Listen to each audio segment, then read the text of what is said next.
And happy first day of school, Louisville. Today, nearly 97,000 JCPS students returned to the classroom, and all eyes were on transportation after last year's busing disaster. Now, earlier this year, the JCPS school board voted to cut transportation to a large majority of magnet and traditional schools. Less buses on the road means a lot more students are having to take private cars to and from school. WHAS 11's Taylor Woods is out at No Middle School, where school got out at 2:20 this afternoon. And Taylor, the car rider line, an hour and a half later, after the final bell, there's still some cars out there? Absolutely. Well, Connie, parents tell me there are about 3 car rider lines here at No Middle School. And if you take a look behind, you can see that cars are getting through, just a steady flow of car riders getting through the line. But one parent told me she decided to leave the house early, about an hour early, after waiting in line for about an hour just this morning to drop off her child. Now, our crew has been here near No Middle School for about an hour and a half. And earlier, you can see what it looked like. Most cars were wrapped around the building and through stoplights. One parent told us families dropping off students were given information about pickup and drop-off times by grade levels. Here's one parent who shared with us why she decided to carpool her daughter to school this year. I mean, we were going to plan to drop her off and pick her up regardless, because I work from home, so I'm able to do that. So we're really lucky in that regard. But the fact that everybody at the school, essentially, there's 1,000 kids that have to be dropped off and picked up. I think the schools are trying their best to make it work, but it's a lot, and hopefully, the logistics of everything get worked out. And off camera, some parents told us they are being patient as they understand this is just the first day of school. But right now, if you take a look at this crowd, you can see that the cars are moving along just a little bit quicker than they were about an hour ago here at No Middle School. Reporting live in Louisville, Taylor Woods, WHAS 11 on your side. All right, Taylor, I'm glad they're moving. Thank you so much. We'll check back in with you at 5. Well, as we wait to see how bus drop-off goes tonight, we know pickup this morning was relatively smooth. Our Ian Hardwood and photojournalist Emma Gefter tracked several bus stops this morning around Louisville. Thank you. Give her the card. It's a sweet start to school, even if the bus was 11 minutes late.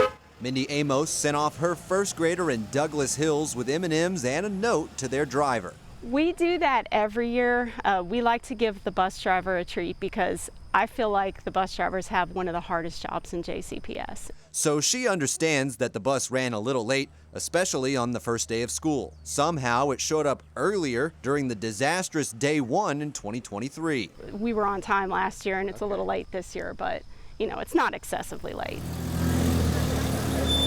At an earlier pickup, in the Upper Highlands, Alyssa Jones sent off her 6th grader 10 minutes late. That's a first day victory. There's only so much you can do with the resources they've been allotted. So I really wasn't believing anything until we were here and they were on the bus and it was still Thursday. She knows this improvement over last year came with a cost to some magnet students. To the kids who worked hard and perhaps can earn spots in places and then can't get there because they don't have transportation.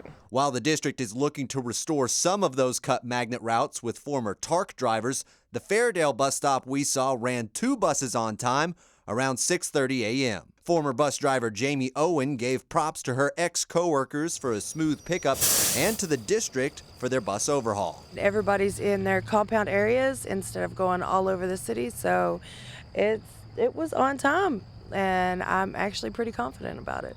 So it's going to be a good year. While the buses appear to be running smoother than last year, Amos said her husband did have issues dropping off their daughter at Male High School. And the kids were jumping out of the cars on Preston Highway to get to the school to try to get there on time.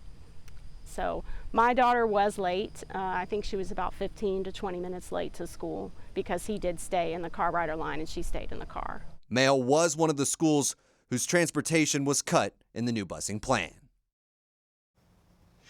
And here's a look at the car rider lines this morning at Audubon Elementary. Wow, another magnet school whose transportation was cut, and there were cars as far as the eye could see lined up outside the school well after school started this morning. Now, JCPS Superintendent Marty Polio tells us the morning went really well overall, though he did note some of those traffic backups that we mentioned. But as he tells our Isaiah Kim Martinez, the real test will be the rides home this afternoon. And Isaiah and photojournalist Jessica Farley talked with Polio at a school vaccine clinic this morning, and he had a different energy, you noticed, than last year this time. For sure. I mean, it was very notable last year. His tone was very much stressed. You could feel it in the room.